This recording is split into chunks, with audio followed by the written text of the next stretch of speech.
Good morning mga kapatid. It's another day na naman po. Panibagong araw. Samahan niyo po ako ng manalangin. Ama namin, sumasalangit ka, sambahin ang ngalan mo. Mapasa amin ang kaharian mo, sundin ang loob mo dito sa lupa para ng sa langit. Bigyan mo po kami ngayon ng aming kakanin sa araw-araw at patawarin mo kami sa aming mga sala. Para ng pagpapatawad namin sa nagkakasala sa amin. At huwag mo po kami tulad sa tukso at higyan mo kami sa lahat ng masama. Amen. Awit ng pagtitiwala sa Diyos, Salmo 91. Siyang naghahangad ng pagkutkop ng kataas-taasan at nananatili sa kalingan niyong makapangyarihan. Makapagsasabi sa kanyang Panginoon, magkatahanan, ikaw ang aking Diyos, ang Diyos na tanging kong pinagkatiwalaan. Ika'y ililigtas niya sa panganib sa umang ng bitag. At kahit anumang mabigat na salot, di ka magdaranas. Lulukuban niya sa lilim ng kanyang malabay na pakpak. Sa kalingan niya ay natitiyak mo na ikaw ay ligtas. Iingatan niya at ipagsasanggalang pagkat siya'y tapat. Pagsapit ng gabi, di ka matatakot sa anumang bagay. Maging sa gagawing biglaang paglusog pagsapit ng araw. Ni saan na pamang darating na salot pagkagat ng dilim. Di ka matatakot sa kasamaan mang araw kung dumating. Kahit na mabuwal sa iyong harapan ang 1,000 tao. Sa iyong paligid ang bilang ng patay maging 10,000. Di ka matatakot na natitiyak mong di ka maano. Ika'y nagmamasid at sa pananood iyong mamamasdan. Iyong masama ay makikita mong pinarurusahan. Sapagkat si Yahweh ang iyong ginawang tagapagsanggalang at ang pinili mong mag-ingat sa iyo ay kataas-taasan. Di mo aabuting ika'y mapahamak at walang daratan. Kahit na anong uring mga paghihirap sa iyong tahanan. Susuguin niya ang maraming anghel, silang susubaybay. Kahit saan dako ikaw maparoon, tiyak iingatan. Sa kanilang palad ay tatayukan silang magtataas, nang hindi masaktan ang mga paa mo sa batong matalas. Kahit ang tapakan mo ay mga leon, ahas na mabagsik. Di ka maano sa mga serpiente at tiyong mababangis.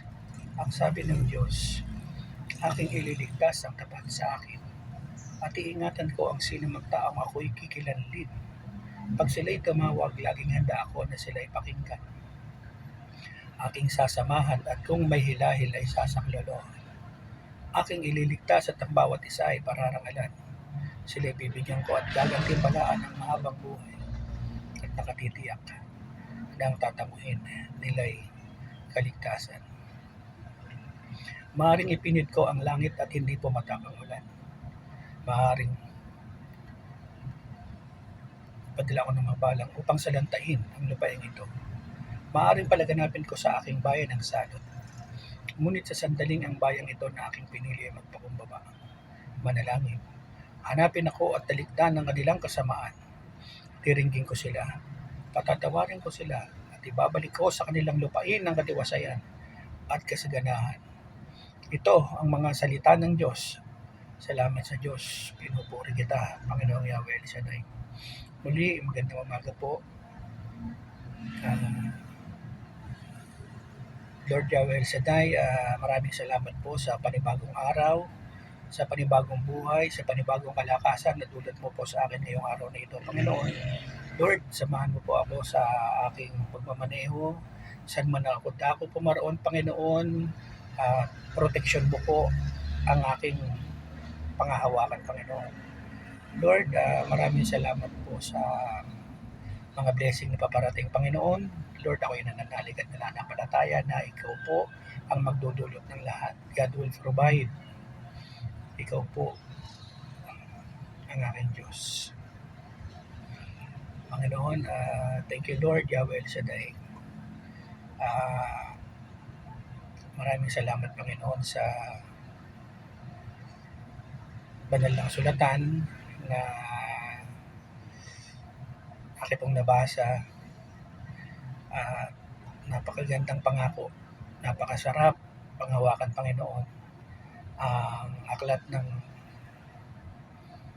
John 3:16 sapagkat gayon na lamang ang pag-ibig ng Diyos sa sanlibutan at ibinigay niya ang kanyang buktong na anak upang ang sino mang sumampalataya ay huwag mapahamak, kundi magkaroon ng buhay na walang hanggan. Yan po ang salita na ang sarap po na damahin, ang sarap po na panghawakan, Panginoon. Lord, sa mga pagkakataong ako'y nanghihina, Panginoon, lagi mo po ako agapayan, samahan, upang manumbalik muli ang lakas ng aking pananampalataya. Lord, ikaw po ang Diyos na dakila. Sa iyo ako kakapit habang ako'y nabubuhay. Kaya, Panginoon, Lord, ikaw na po ang bahala sa lahat ng mga mahal ko sa buhay, Panginoon. Ang aking mga anak, Lord, si Jeremy, si JR, si Russell, si Joshua, si Princess. Lord, ang kanilang mga asawa, ang aking mga apo, Panginoon. At gabayan mo po sila. Pagpalain mo po ang kanilang mga buhay. Jamila, Samuel, si Ayesha, si Althea, si Maricel. Lord, kayo din, Lord, pagpalain mo ang kanilang mga buhay. Samahan at proteksyonan po sila sa araw-araw. Kaya, Lord, ikaw na po ang bahala sa aming pang-araw-araw na mga pangangailangan sa buhay. Ano man ang aming mga suliranin, ano man ang aming mga bitbitin, Lord, sa iyo ko po ipinagkakatiwala. Kung minsan, talaga pong may mga mabibigat na problema. Subalit, alam ko po na andyan ka para tulungan ako, Panginoon. Sa iyo ko po ito pinagkakatiwala ang lahat ng bigat ng aking pasanin sa buhay. Kaya Lord, Yahweh El Shaddai, pinupuri kita at pinasasalamatan, Panginoon.